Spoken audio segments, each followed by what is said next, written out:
Iran Israel America युद्ध से एक बड़ी खबर निकलकर सामने आ रही है। ईरान ने इस वक्त सबसे बड़ा हमला कर दिया है और यह हमला कहीं और नहीं बल्कि सीधे तुर्की में स्थित नाटो बेस पर हमला किया गया है।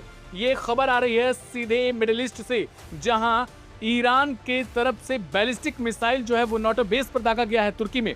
ये तुर्किश मिनिस्ट्री की तरफ से कहा गया है, उनके डिफेंस मिनिस्ट्री की तरफ से ऐसा दावा किया गया है कि ईरान ने अब हमारी तरफ भी मिसाइलें दाग दी हैं। तो लगातार जो IRGC है वो एक के बाद एक करके जो अमेरिका के सहयोगी हैं उन सब पर मिसाइलें दाग रहे हैं, ड्रोन दाग रहे हैं।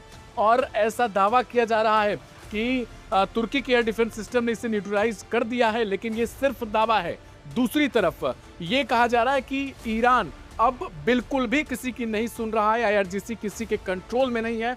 वो जिसको पा रही है, जो अमेरिका का सहयोगी है, उन सबको अपना दुश्मन समझ के वहां के सैन्य ठिकानों पर मार रही है, जो भी एसेट्स वहां पर अमेरिका के लगे हुए हैं। ऐसा बार बार कह दे, आपको बता दें कि IRGC इस वक्त कहा जा रहा है कि आउट ऑफ कंट्रोल है, उसे कोई भी कंट्रोल करने वाला नहीं है, क्योंकि सीधे तौर पर वो अमेरिका के एसेट्स, उनके सैन्य ठिकाने, उनके बेस, उन सबको अब निशाना बना रहे हैं। वहां पर बेतहाशा मिसाइलें मारी जा रही हैं, बेतहाशा ड्रोन मारे जा रहे हैं, हजारों की संख्या में, सैकड़ों की संख्या में अगर आप बात करें। तो ऐसे में तुर्की पर यह हमला कहीं ना कहीं बहुत बड़ी चीज साबित हो सकती है, क्योंकि तुर्की जो है वो नाटो का मेंबर है।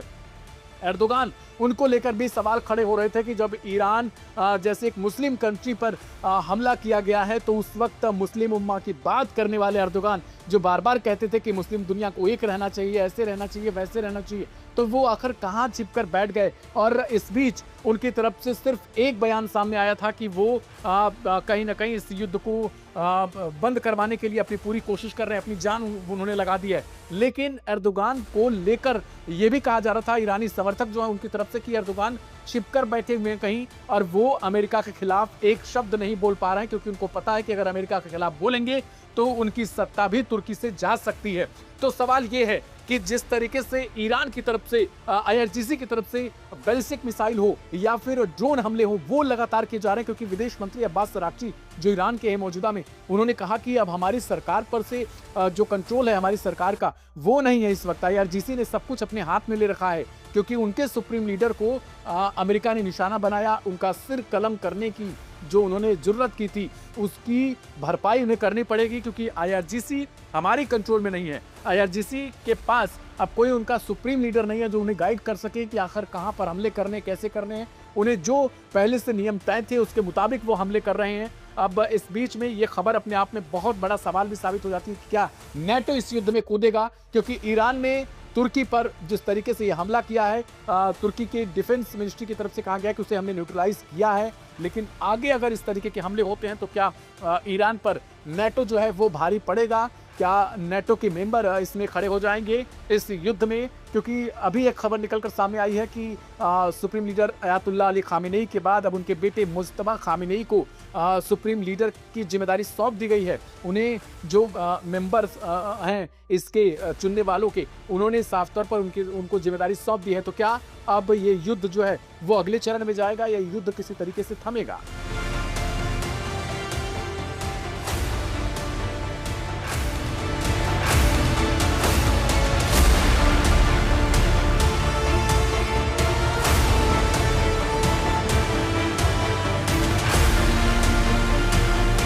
मिडिल ईस्ट में जारी टकराव अब और खतरनाक मोड़ लेता दिखाई दे रहा है।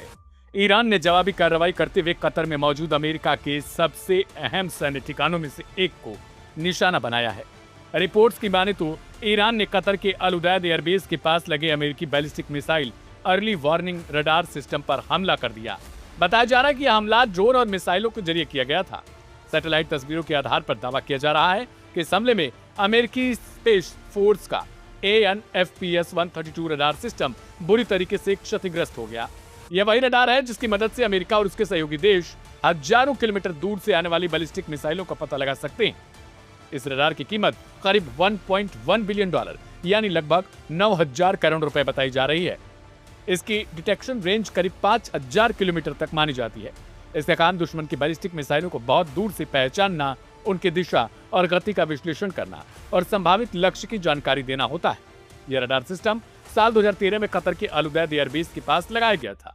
अल उदैद एयरबेस मिडिल ईस्ट में अमेरिका का सबसे बड़ा सैन्य अड्डा माना जाता है। यहीं से अमेरिकी एयर ऑपरेशन और क्षेत्रीय सैन्य गतिविधियों का बड़ा हिस्सा संचालित होता है। इस रडार की सबसे बड़ी भूमिका यह है कि यह मिसाइल हमले से पहले चेतावनी भेजता है, यानी अगर किसी दिशा से बैलिस्टिक मिसाइलें आती हैं तो यह सिस्टम तुरंत जानकारी देता है ताकि पैट्रियट या थार्ड जैसे एयर डिफेंस सिस्टम सक्रिय किए जा सकें।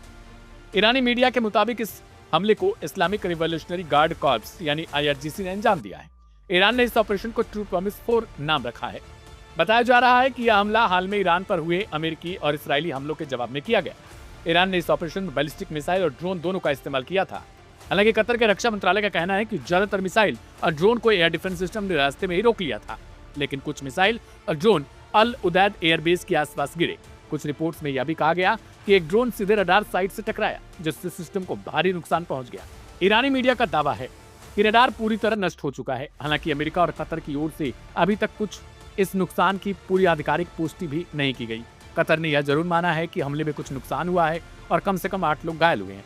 अगर यह रडार सिस्टम लंबे समय तक काम नहीं करता तो मिडिल ईस्ट में अमेरिका और उसके सहयोगी देशों की मिसाइल चेतावनी क्षमता कमजोर पड़ सकती है। इसका मतलब यह होगा कि संभावित मिसाइल हमलों की जानकारी मिलने का समय कम हो जाएगा और सुरक्षा जोखिम बढ़ जाएगा। यह घटना एक और अहम बात की ओर इशारा करती है। आधुनिक युद्ध में कम लागत वाले ड्रोन भी बेहद महंगे रक्षा सिस्टम को नुकसान पहुंचा देते हैं। विशेषज्ञों का मानना है कि अगर यह रडार लंबे समय तक बंद रहता है तो अमेरिका को अपनी मिसाइल डिफेंस रणनीति को फिर से मजबूत करना पड़ेगा। साथ ही इस हमले के बाद मिडिल ईस्ट में तनाव और बढ़ने की आशंका जताई जा रही है, क्योंकि यह हमला सीधे तौर पर अमेरिका की एक अहम सैन्य क्षमता को निशाना बना चुका है। देखना दिलचस्प होगा, ईरान की तरफ से जब इतने भयंकर हमले किए जा रहे हैं तो फिर क्या आगे कुछ और कर पाएगा अमेरिका, क्योंकि उसका एक अहम सैन्य ठिकाना निशाने पर आ चुका है।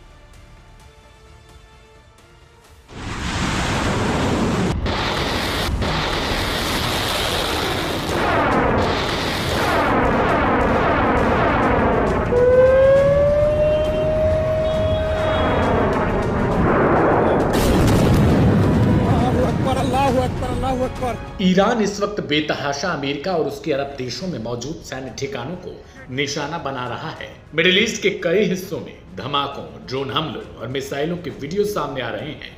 कई रिपोर्ट्स में कहा जा रहा है कि ईरान रिवॉल्यूशनरी गार्ड कॉर्प्स यानी IRGC की जवाबी कार्रवाई लगातार जारी है। दुबई, बहरीन, कुवैत और सऊदी अरब के आसपास मौजूद अमेरिकी सैन्य ठिकानों को लेकर भी सुरक्षा अलर्ट बढ़ा दिया गया है। पूरे क्षेत्र में हालात बेहद तनावपूर्ण बन चुके हैं और दुनिया की निगाहें इस संघर्ष पर टिकी हैं। इसी बीच अमेरिका के अंदर भी इस युद्ध को लेकर बड़ा राजनीतिक विवाद खड़ा हो चुका है। अमेरिकी राष्ट्रपति डोनाल्ड ट्रंप का बयान उनके ही विदेश मंत्री मार्को रूबियो ने बयान से अलग माना जा रहा है, जिससे यह सवाल उठने लगे कि आखिर अमेरिका ने ईरान पर हमला किस वजह से किया और इसके पीछे की असली रणनीति थी क्या। समाचार एजेंसी रॉयटर्स की माने तो डोनाल्ड ट्रंप ने मंगलवार को कहा कि उन्होंने अमेरिकी सेना को इसराइल के साथ मिलकर ईरान पर हमला करने का आदेश इसलिए दिया क्योंकि उन्हें भरोसा था कि ईरान पहले हमला करने वाला है। ट्रंप का कहना है कि अगर अमेरिका पहले कार्रवाई नहीं करता तो ईरान अमेरिकी ठिकानों पर हमला कर सकता था। लेकिन ट्रंप के इस बयान से एक दिन पहले अमेरिकी विदेश मंत्री मार्को रूबियो ने अलग तर्क दिया। रूबियो के मुताबिक अमेरिका को पहले कदम इसलिए उठाना पड़ा क्योंकि इसराइल की संभावित सैन्य कार्रवाई के बाद ईरान अमेरिकी ठिकानों को निशाना बना सकता था।